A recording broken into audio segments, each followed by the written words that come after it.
All right guys, we're putting together our July budget. So today we are going to talk about the 5 key pieces that I think it takes to get those budgets together for the month. Here we go. Hey everyone, welcome back to my channel. This is the place to be for budgets and all things money and marriage. My name is Katie and I am your money coach. So if you are excited about putting your July budget together, which we need to do like right now, go ahead and subscribe, click the like button, and let me know in the comments if you are already doing a regular budget or if this is a brand new activity for you. Okay, so today we're talking about one of my favorites, the budget. So we're gonna get ready for July, and I've got my 5 key pieces of the puzzle for you. Let's get started right now. Okay, number 1, get your calendars out. So for my visual people, use a calendar.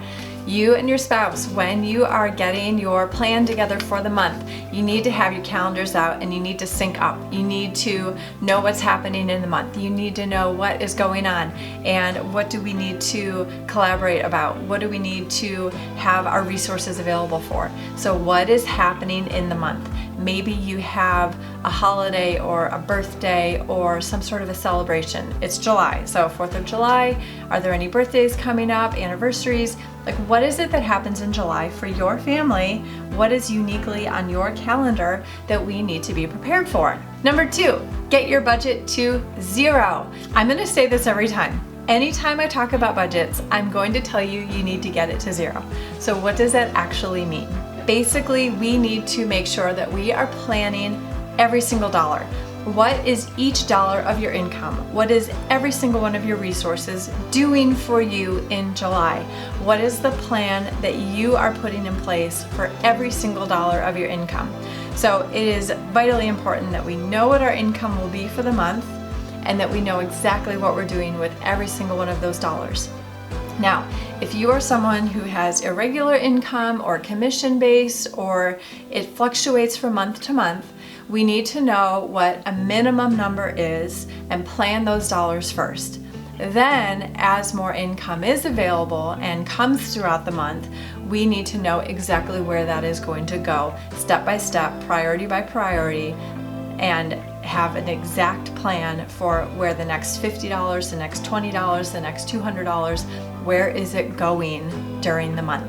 Number 3, use a miscellaneous line item or a miscellaneous bucket. So miscellaneous is a bit of a buffer for your budget. If there are things that come up throughout the month that you couldn't have planned for, you're not going to push it off until August. They're little things, you know, $10, $15, $20, $50 here and there. Maybe we go over in a category, or maybe it's just something that kind of comes up out of the blue that's kind of small.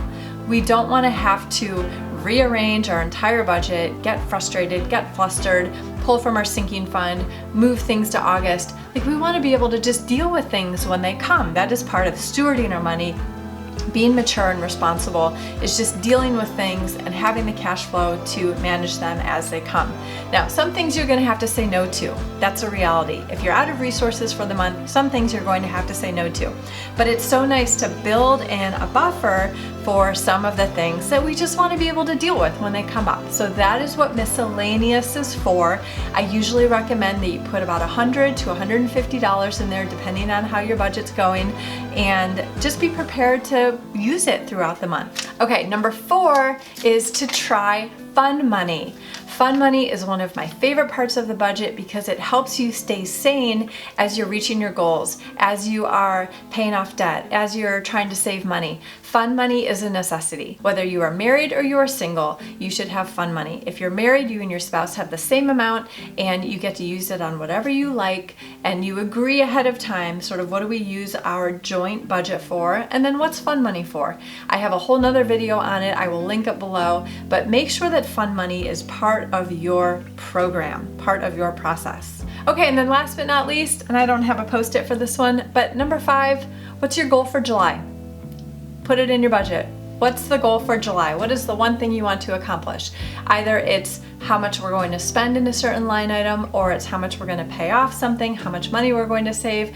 Maybe it's not even in your budget. Maybe it's just we're going to communicate better about money this month, or we're going to check in more frequently, or we're going to do a better job tracking, or we're going to put something up that's visual so that we can see how we are doing this month, or a reminder.